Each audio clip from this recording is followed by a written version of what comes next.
সাতক্ষীরার তালা থানার সালতা নদীর সংযোগ সরকারি খাসখাল চাড়িভাঙ্গা কোলাস বিল সুইচ গেট উন্মুক্ত করে হাজার হাজার মানুষের জলাবদ্ধতা নিরসনের দাবিতে শনিবার বেলা 12টায় মানববন্ধন অনুষ্ঠিত হয়।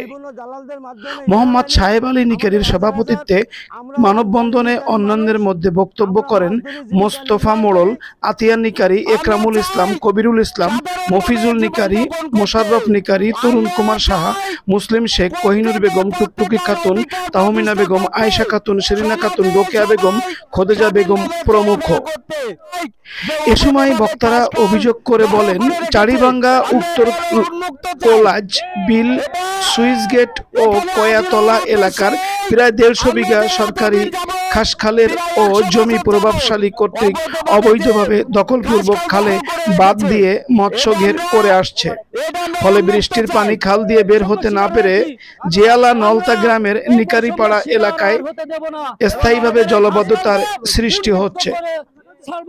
একদিকে শত শত বাড়িঘর প্লাবিত, অন্যদিকে স্কুল, মসজিদ, মাদ্রাসা, রাস্তাঘাট পানিতে তলিয়ে জনজীবন অচল হয়ে পড়েছে। এছাড়া এলাকার নিরীহ গরিব দুঃখী মানুষের নিকট থেকে অন্তত 1/2 বিঘা জমি অবৈধ জবরদখল করে মৎস্যঘের তৈরি করে তাদের লিজের টাকা পরিশোধ না করে উপরন্তু তাদেরকে বিভিন্ন প্রকার হুমকি ধামকি দিয়ে লাঞ্ছিত করছে।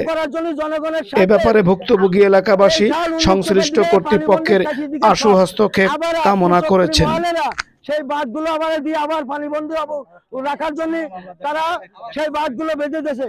আমরা 196 জালালালতা নিকারিপাড়া সরকারি প্রাথমিক বিদ্যালয়, আমরা স্কুলে যেতে পারছি না, আমাদের স্কুল বন্ধ হয়ে গেছে, আমরা পরীক্ষা দিতে পারছি না, ফাইনাল পরীক্ষা চলতেছে, আমরা পরীক্ষা না দিতে পারলে ক্লাসে উঠতে পারবো না। আমি ক্লাস 4 এ 5 এ পড়ি, আমার নাম মোহাম্মদ সাকিব।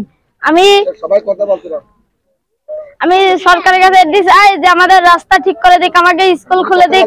আমাদের স্কুল চলছে না, আমরা প্রায় 1-2 মাস পরীক্ষা দিতে আসছি না।